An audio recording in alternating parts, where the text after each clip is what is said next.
Welcome to the Miami Jewish Film Festival, the largest Jewish film festival in the world. We want to thank all of our members, sponsors, community partners, volunteers, all of you film lovers, and especially our presenting sponsors, SAGE, the Center for the Advancement of Jewish Education, and the Greater Miami Jewish Federation for their continued support throughout all these years. I'm Joel Sandberg. My wife Adele and I, along with Miriam and Bob Wolf, were co-founders of the Miami Soviet Jewry Group, the South Florida Conference on Soviet Jewry, in the early 1970s. And I remember how we first met these remarkable women of the 35s in 1975. So Adele and I were sent by Nativ, the Israeli organization that ran Soviet Jewry, um, uh, to, to visit refuseniks in the Soviet Union, and we were picked up by the KGB. We were expelled from the country to Romania, and we desperately wanted to get a message back to the refuseniks that we had met in Russia. And so we flew to London to meet Michael Sherborne, who is prominent in the film, who is the teacher who called the Soviet Union almost daily to get the latest information. We wanted to get a message back to the refuseniks. And when we met with Michael, he said, you have to meet the 35s, these remarkable women in London who were leading the campaign on behalf of Soviet Jews. So we met them, and that's how I first met Doreen Gainsford, who we have the pleasure of interviewing today. Doreen was one of the founding leaders of the 35s. And we also have Roger Childs, who is the editor for religious content of the National Broadcasting System of Ireland, and is the producer of this film. So let's start with Doreen. Doreen, tell us, the film has a lot of great video footage of memorable demonstrations. So tell us about your most memorable demonstration on behalf of Soviet Jews. I would like the privilege of choosing two, not one. One was when the Bolshoi came to London. We battled finding where will the Bolshoi be staying, what date are they arriving, what flight number, and accidentally my dog disappeared. I went to get the dog from Battersea Dogs Home, drove over a bridge in Whitechapel, and when I looked down, I saw Sadler's Wells rehearsal rooms, and suddenly I saw a little car screech to a stop in front. Two huge guys with big shoulders, big hats get out, and we knew we had the KGB. We tore off the main road, found this little thing, and waited for them to come out, followed them, went to a hotel opposite Parliament. They went in was obviously they were checking in the group. We followed them and stood at the desk and booked in as well and asked for an exhibition room. And there we were. We had something to give to the press. And so the next day they arrived, and we decided we weren't going to go to London Airport. Instead, we would park all around the hotel.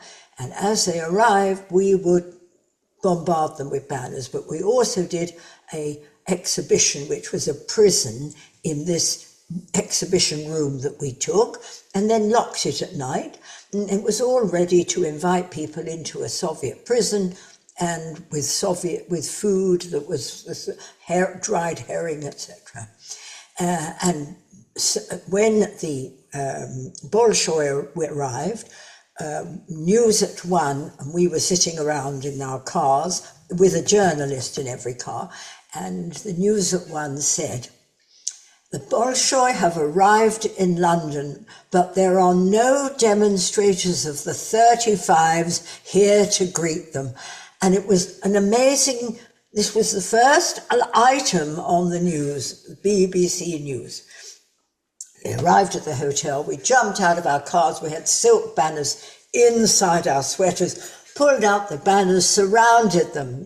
And of course, the KGB could do nothing. They were totally hit by shock. And the next morning, when they came down the stairs, we very nicely invited them in to our room. And they were all walking around this. And here we were explaining to them, this is what Soviet Jews go through. And the KGB were silenced. They couldn't do anything. So for us, I thought that was a very exciting or meaningful demonstration. But the most meaningful was when Reza Palatnik, who was the reason we started, and she had been held without her parents or anybody being able to visit her in a dungeon. And so for her, we started this organization, the 35. She was 35 and we were 35. Reza Palatnik's sister arrived in London, and we decorated a Reza Palatnik bus and drove it around London. This was just unbelievable. People got on, had talks with Katya, and then we got stuck under a London bridge, and that was for the press, a wonderful. So those were my two headlines. Great. Roger, let me ask you, when and how did you hear about the remarkable work of the 35s and started to make this film? Well, firstly, I want to say what a privilege it is to be with you, and it's great to be able to share this film and this wonderful story with your members, subscribers, and viewers. So thank you for that, Joel. I first came across the story. It was actually the rabbi in the South Dublin Hebrew congregation who mentioned it, because we make short films every year on the principal festivals, Pesach and Rosh Hashanah. And he said, there's a story that I'd love to tell, but I don't think I can persuade the ladies involved to tell it. And at that stage, they were just reticent. And I was saying, why is that? And he said to me, they think there are enough people believing there's an international Jewish conspiracy already without actually feeding that by proving that there is one. So it took a while, but we did then make a 10-minute short film for Passover, which went out in about 2020. And I realized that we had barely scratched the surface. We spoke to two of the ladies from the Dublin 35s, Estelle Menton and Myra Gruson. And that was enough to persuade others. Actually, we will tell our story. It is time. You know, that if we don't, then this story will be lost. But I had no knowledge, none whatsoever, of the 35s until the rabbi mentioned them to me. I was aware of Christian activism behind the Iron Curtain, because where I grew up in England, there was a place called Keston College, which was providing Christian support and smuggling Bibles into the now former Soviet Union. But I'd never heard of the 35s, and what a delight it's been to tell their story. I think you can hear from Doreen what a fantastic storyteller she is, but she's much more than that. She's a hero. They all are. Yeah, that's wonderful. Doreen, coming back to you, it's mentioned in the film that there was a toll on the family life of the women in the 35s. How did this impact you and the families of the 35s? Did the women gain more respect in their communities as they were political activists? For example, in United Hatzalah, the life-saving organization in Israel, the women who were riding the ambucycles and the ambulances, both in the Jewish and Arab sections, get much more respect from their families because they're activists. Did you find that, or was there just a toll on your social life? Mm-hmm. Well, the toll didn't mean that we didn't have respect. Our families respected us, but you know, when you do a demonstration at 10 o'clock at night, or if you do a demonstration and you're going through railings to a Russian football team and you get caught in the railings, and that's the picture that goes in the press. I'm not sure the children were always thrilled to see their mum stuck in railings if she was a bit plump, and that's why she was stuck. So it is a toll in the sense that it's a strain on the family. But when the family grows up, they get over that. It's a natural strain if the mum runs off at crucial times, which is what happened. Arranging somebody else to pick up from school because I'm chained to the railing somewhere. I mean, it's natural that it's a strain. Where's my mum? Yeah, interesting. Yeah, Roger, let me ask you, what message were you trying to convey with this documentary? I think it's a hugely important message about, firstly, female empowerment at a time when women were supposed not to have very much power. They were largely excluded from the political sphere, and yet here they were bending and breaking all the rules or making up their own rules in order to be tremendously effective, first of all, in running a campaign, but then in providing that moral support and encouragement and that conduit of information that led to really significant seismic change for so many people. The profound message at the end, though, of the film, which is, I think, the biggest takeaway for all viewers, is if you think you can do something rather than nothing, do it. Because those grassroots activities can make a difference. And that's a timeless message. Yeah, yeah. Yeah, that's great. They It's also very impressive that it was non-violent activism. You know, these ladies put themselves at risk and they put themselves in, John le Carré-esque situations in the Soviet Union. But always it was non-violent activism, and it worked. Yeah, I think that's really conveyed in the film. Um, Roger, I was really impressed with the footage, the videos that you had of the demonstrations of the 35s as well as the refuseniks and in Moscow and the Soviet Union. How did you get these? Well, firstly, I shouldn't take any credit. I didn't direct the film. Aoife Kelleher is the director of the film. She's a terrific, talented young woman, not much more than a 35 herself, actually.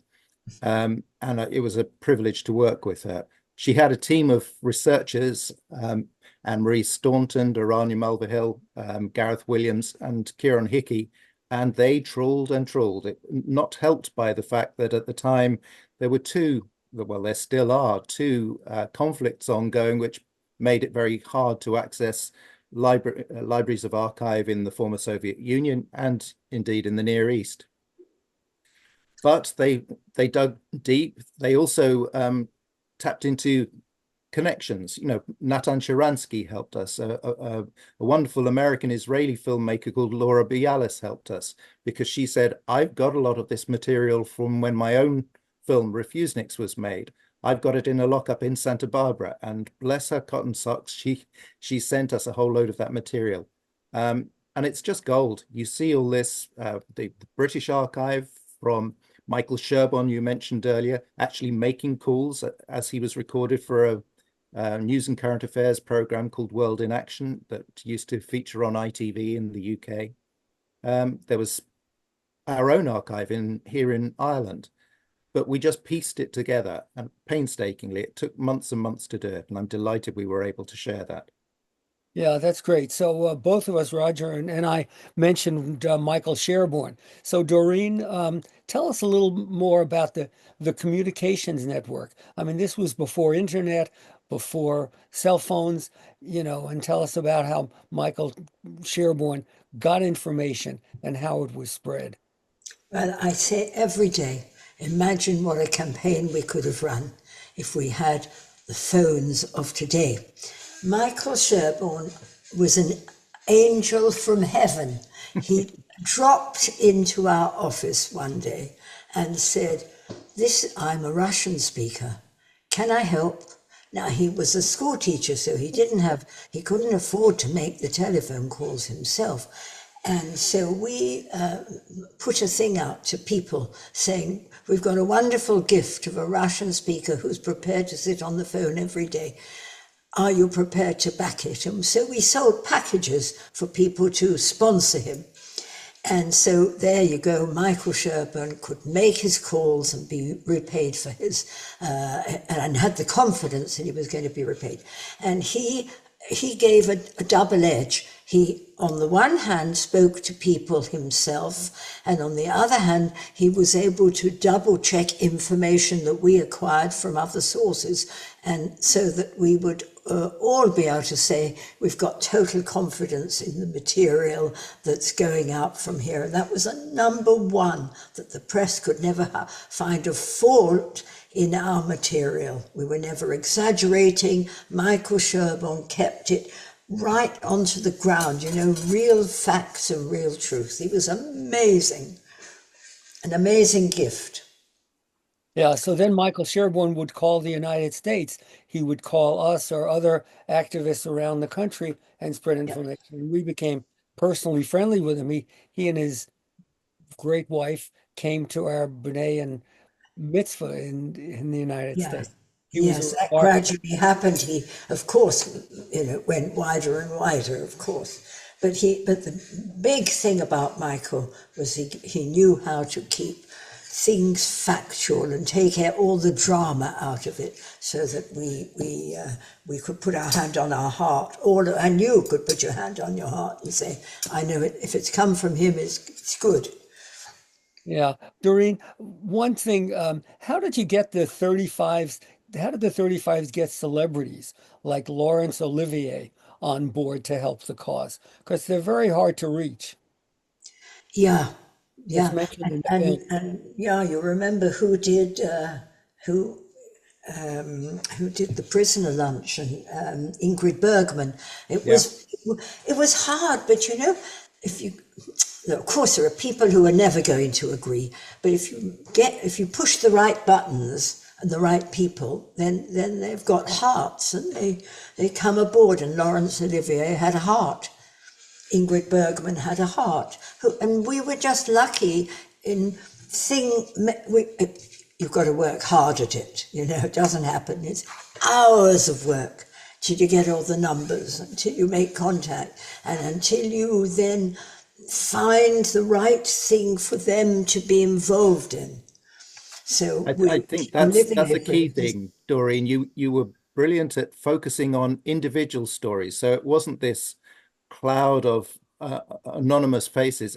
So, for instance, Lord Olivier got involved, or Sir Lawrence, as he then was, in the Panoffs campaign. yes, that's Two right. two ballet dancers who were being prevented from pursuing their art and were effectively being held under house arrest. And that God. spoke to him in a way that the whole plight of Soviet Jewry may not have done. Exactly, exactly. And Silva Salmonson was the person who Ingrid Bergman represented, so to speak, and she could relate to her. It's really being able to relate at every spot on the way. So we had a lot of people all the way along who had good souls and really cared about the human being who was suffering. Always keeping it at that personal level, though, is so impressive. The way that, for instance, the ladies would twin their children's bar mitzvahs with those of children in the Soviet Yeah, Union, so there was a yeah, personal connection.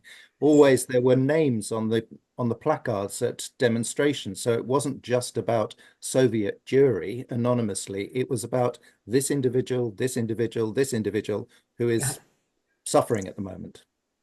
Yes, the twin bar mitzvah was wonderful because it took a whole school into it. Yeah. So we in the United States work politically um, with our Congress people and administration in order to help Soviet Jews. We got the Jackson-Vanik Amendment passed, which linked immigration to most favored nation status. Can you describe the activities, the political activities? And I'll ask the question to both of you. Um, Roger, about the Irish um, or England and their political activities. And Doreen, how did you work on getting politicians involved? Well, very soon after we started, the Helsinki Agreement started, which included the United States and Canada. It was 35 countries, all of the European countries, of course.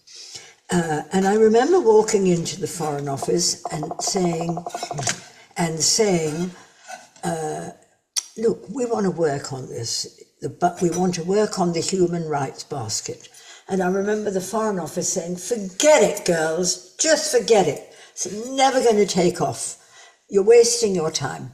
Well, it gave us something to hold on to. It was so important. So we didn't forget it. We really worked on it. And I'm not sure that, then we discovered that Sharansky was already working on it as well in Moscow. So we started trying to coordinate a little bit. It wasn't quite that easy, as I'm saying. But the point is that once we went into the Helsinki Agreement, we then had governments of 35 countries. Then we went to every time they had a meeting. We had a group of 14 girls from 14 countries who went to those meetings. Sometimes they demonstrated, sometimes they went just to lobby. So we weren't dealing then with just the British government, but all the 35 countries. And our material, which Michael Sherborne had stamped, so to speak, went out to all those 35 governments. So there was no going back from that. And what we did is we twinned to a lawyer, a religious leader, and a parliamentarian to every refusnik that we could. So we had about 100 refusniks, all twinned. This was a huge operation. It became bigger and bigger. So we didn't do it in the same way as you did in the States. We worked actually on the Helsinki Agreement. We used it as our coat hanger. And so we worked with the ambassador, for instance, and the government of the Vatican. Can you imagine? We would never have done it without using the Helsinki Agreement. It was quite incredible. So when they demonstrated in Helsinki, we went to Helsinki and demonstrated. Of course, it was in those days you couldn't go to Helsinki and demonstrate because the Russians were so closely tied. So it had to be a secret arrival, and the same with every one of the Eastern European countries that we went to. It had to be a secret arrival.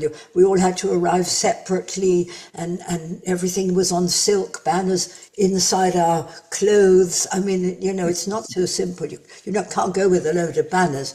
And you had to find the split level timing where Brezhnev got on the stage, and at that point we could open up our banner. Not so simple, but we did it. But we did get thrown out, of course. In each country they threw us out, which was logical, because if we weren't allowed to demonstrate, we were breaking their laws. But we did manage it. And I think it was extremely effective. And in fact, the very first meeting was held in Switzerland. And we had all the cheek of the devil, because we didn't know the rules of what was right and wrong. We knew what we were doing. We were geared to our aim. So we went into the building and we requested the secretariat of the meeting. And we said to the secretariat, look, we've got this material on Soviet Jews, and these are the cases. And can we please have it accepted inside the material of this meeting? And he said yes. Now, there was no formality with us. So we got away with, I think, things that a more formal group of people would not have had the chutzpah to ask for. I thought that was a very good example. We got a letter from him saying, I confirm that the material has been accepted. It was a bit of a cheek, but in fact it wasn't really, more formal people were a bit abhorred that we sort of didn't, do things through the Board of Deputies, and you understand the more formalities of how Jewish communities are run. Roger, I'm going to close with you, the last question, and as a producer of this remarkable documentary on the 35s. To bring it up to date, if you could see, has your film been shown in Ireland? And particularly now when there's all of this controversy about the Irish not supporting Israel, to say the least. Sure. Well, to answer the first question first, no, it hasn't been shown in Ireland except a private screening for the Dublin Jewish community and in particular the 35s themselves, stakeholders. I organised a screening. This is what we call the festival phase, when it's very common with a new documentary or a feature documentary that you show it in festivals first around the globe, and then it'll be transmitted. So I dare say it'll be aired sometime in the late spring in 2025. And I think it's a really important message. To speak to the second part of your question, it's a really important message at the moment of the power and value of Jewish activism, the moral voice of the 35s.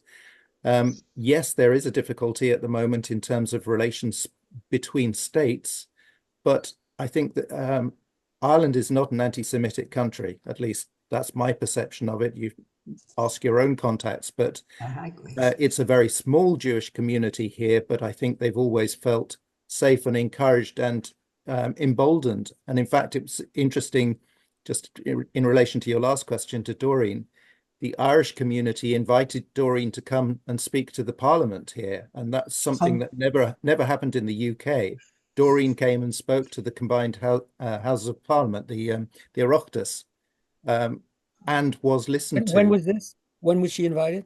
in the 1970s. Doreen, Ah, you'll know more exactly than I do the date, but that was a hugely influential platform which gave them this very small activist group traction and influence that would have been unimaginable, really. Right. And a lot of press coverage at the time, which again was hard to come by, but there was an understanding of the importance of supporting the human rights of Soviet Jews as a result of people like Doreen coming in. The other thing I'd like to point out, just in relation to the last question you asked of Doreen, this documentary is called Iron Ladies, and there's a reason for that. The MP for Finchley, which is where this whole movement started, this sort of section, the quarter of London, if you like, where it started. The MP was Margaret Thatcher, who famously was given the moniker the Iron Lady by Gorbachev. And she became a fierce ally. She would make it her business to ask awkward questions whenever she had high-level meetings. What are you doing about Sharansky? What are you doing about Skripal? You know, these names which could have died, could have festered in various gulags and prisons, instead were kept on the tip of people's tongues because of the insistence of the 35s, the persistence of the 35s in keeping those names fresh. well, Roger, thank you for making this remarkable film. And Doreen, thank you for being such an inspiration um, and working and organizing the 35s. Thank you both. It's a Can pleasure to share it with your audience. may I add one point? Sure. I feel very strongly today for myself that it is a privilege to be a Jew in these complicated times. And I think the Soviet Jews are the people who really were the iron people, the iron strong hands and arms, because they faced arrest when they opened their mouths. We only supported them. May I just add that I had the privilege when I was working for the BBC of making several documentaries with the then chief rabbi, Jonathan Sacks. And we made a documentary based on his book, To Heal a Fractured World. And I think that principle of tikkun olam, you know, that Jews have this mitzvah, have this moral fire within the community to make this world a better place. And I think that was so evident in the story of the 35s, and it's been a privilege to tell it. Thank you both so much.